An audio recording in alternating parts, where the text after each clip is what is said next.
the suicide bomber, 22 years old, born in Manchester. How do these young people get radicalised? Good morning. Basically, we need to be very realistic when dealing with this matter. You have a 22-year-old who gets radicalized over 2 or 3 sermons within a Friday mosque gathering. And the killer of Curtis Chang in Sydney was 15-year-old. And just on the 23rd of this month, 2 days ago, we had a 22-year-old female who is now being arrested, or was arrested, after having ties with ISIS in Adelaide. Now, this age is an age where someone would expect people to be going out, having fun. But no, we have a large number of youth that are being radicalized. This happens because of the books that we have, the Islamic scriptures that we have.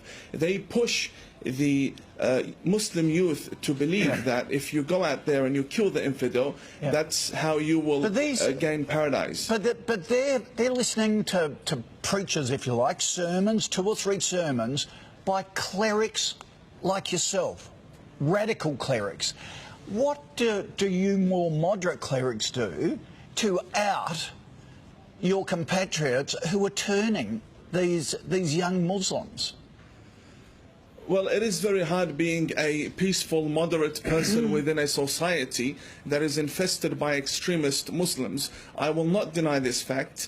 We have a large number of Muslims that are extremists, even in Australia, and we see them when they come out in the Sydney riots, and we see them attacking the police. So we're being infested by radical clerics here in Australia? Yes, clerics and followers as well, and I've said this to many government authorities, and I'd like to show you something. I bought this 2 days ago from a shop within Melbourne. This is Al-Qaeda's flag. These are stickers that are being sold for a few dollars.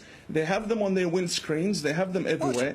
Now, I know that these things can be obtained from anywhere, even online or even on the internet.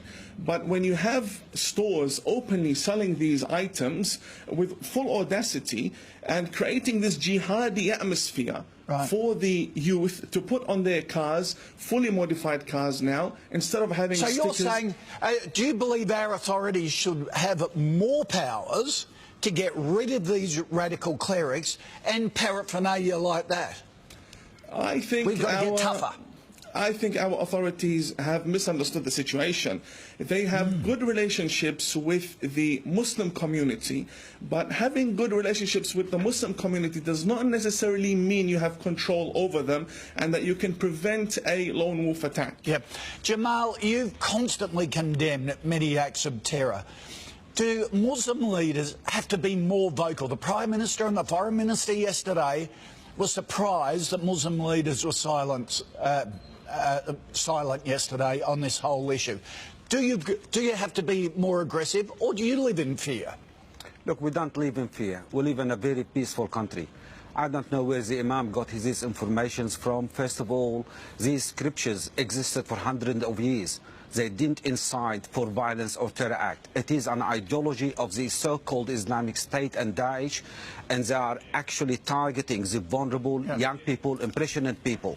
But we are Australian. Our Prime Minister has expressed the feeling of the nation, and that includes Australian Muslims. Our Grand Mufti only yesterday, our Grand Mufti have condemned this act. We have shouted from the rooftops our condemnation of these acts. Now, Imam, what more can we do? Only last Jamal, week... Imam, you're shaking your head. Is there a disconnect between Muslim leaders? I disagree.